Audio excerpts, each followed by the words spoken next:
Bahkan banyak yang bilang bahwa beternak ayam kampung itu sebetulnya rugi. Itu kata mereka yang memang sering kali mengalami kerugian. Padahal kerugian mereka itu sendiri hasil daripada ketidakpahaman mereka dalam mengelola usaha ternaknya. Salah satunya adalah bagaimana cara mereka untuk meminimalisir biaya pakan. Banyak yang masih mengandalkan semua dari sumber pakan pabrikan. Padahal mereka sudah tahu bahwa ketika kita pasrah dengan pakan pabrikan, yang akan terjadi kita pasti rugi. Ya kan?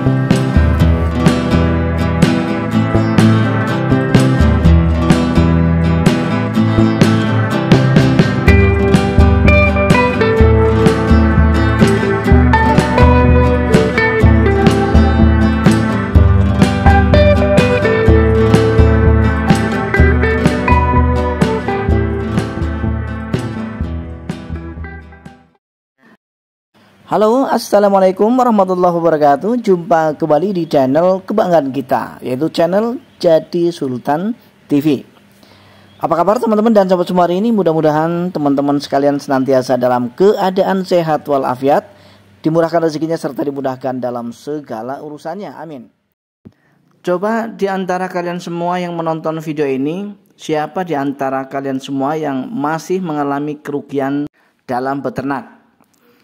Dan saya ingin tahu juga sebetulnya cara seperti apa yang kalian lakukan sehingga kalian selalu merugi. Karena tidak hanya kalian teman-teman dan sahabat semua, kemarin juga kembali kami membaca salah satu komentar dari sahabat kita. Tentunya beliau mengeluhkan tentang usaha ternaknya yang tidak pernah mengalami keuntungan. Sebetulnya ada dua faktor yang membuat kita menjadi rugi dalam beternak. Yang pertama, karena ayam-ayam kita mengalami sakit dan kita tidak bisa menanggulanginya atau tidak bisa menyembuhkannya. Ya, itu yang pertama. Karena kalau ayam sudah sakit seperti ini contohnya, itu biasanya akan berakhir kepada kematian jika kita tidak bisa mengatasinya. Dan untuk faktor yang kedua adalah faktor dari biaya pakan yang terlalu membengkak. Dengan biaya pakan yang terlalu membengkak, secara otomatis nanti tidak akan sesuai lagi antara biaya pengeluaran dengan hasil panen kita. Misalnya saya kasih contoh teman-teman. Misalnya kita hitung dari usia 0 sampai kepada usia panen, biaya yang kita keluarkan untuk ngasih makan ayam-ayam kita sebesar 4 juta rupiah. Sedangkan untuk hasil penjualannya kita hanya mendapatkan 3.500.000 rupiah. Maka kita sudah minus 500.000 rupiah. Nah, inilah yang banyak terjadi di luar sana, peternak-peternak pemula khususnya. Dan mereka tidak sadar bahwa pakan yang mereka berikan, karena mereka selalu menggunakan pakan murni dari pabrikan, itulah yang kemudian membuat mereka tuh selalu rugi dan rugi. Tetapi tetap saja masih dicoba dengan cara-cara yang lama seperti itu. Padahal ketika kita sudah mengalami satu kali kegagalan saja, itu harus kita jadikan sebagai pembelajaran.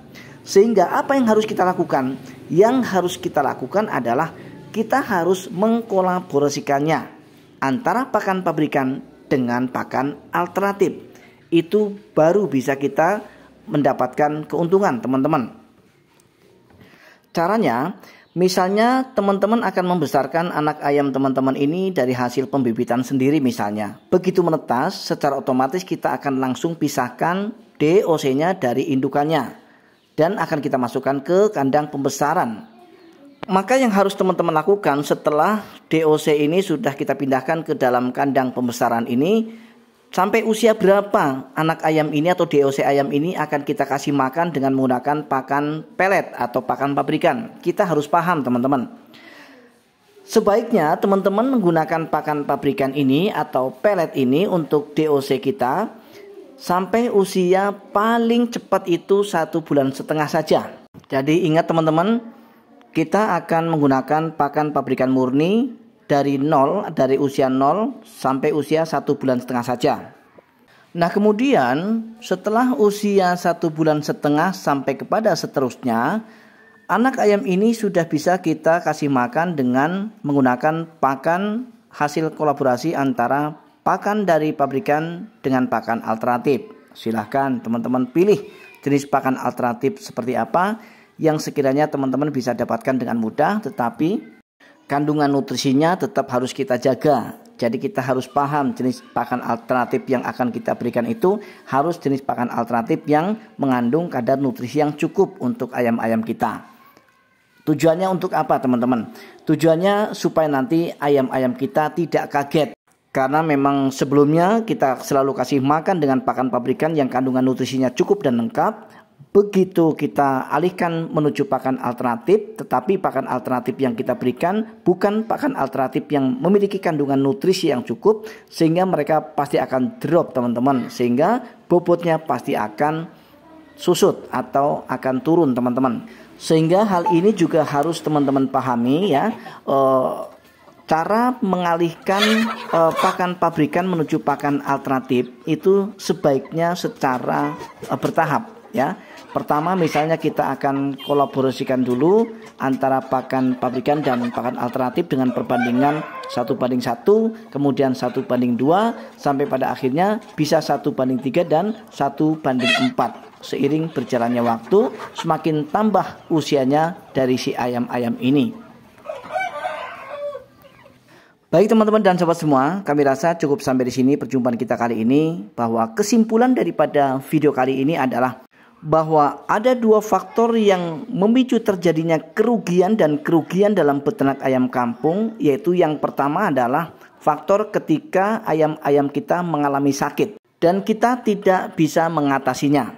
Itu pasti akan membuat kita rugi teman-teman. Sedangkan untuk faktor yang kedua adalah dari pakan ya. Seperti yang kami jelaskan di awal, bahwa pakan sebagai faktor utama untung ruginya kita di dalam menjalankan usaha ternak ayam kampung teman-teman. Maka yang harus kita lakukan setelah kita tahu bahwa dua faktor tersebut adalah sebagai pemicu terjadinya kerugian, secara otomatis yang harus kita lakukan adalah harus kita pelajari bagaimana mengantisipasi ketika ayam-ayam ini sakit, kemudian kita bisa mengatasinya. Karena kalau kita tidak bisa mengatasinya, ayam yang sakit pasti akan berakhir dengan kematian.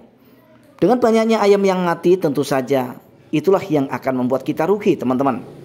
Dan kemudian faktor kedua adalah dari jenis pakan. Dengan kita menggunakan sumber pakan dari pabrikan ternyata rugi, maka kita harus mengotak-atik otak kita untuk selalu kreatif dalam menciptakan sumber-sumber pakan dari alternatif yang paling tidak bisa kita dapatkan dengan harga murah, kalau bisa gratis serta mudah untuk mendapatkannya. Sampai di sini, mudah-mudahan video kali ini bermanfaat. Assalamualaikum warahmatullahi wabarakatuh. Salam sejahtera dan salam bahagia untuk kita semua.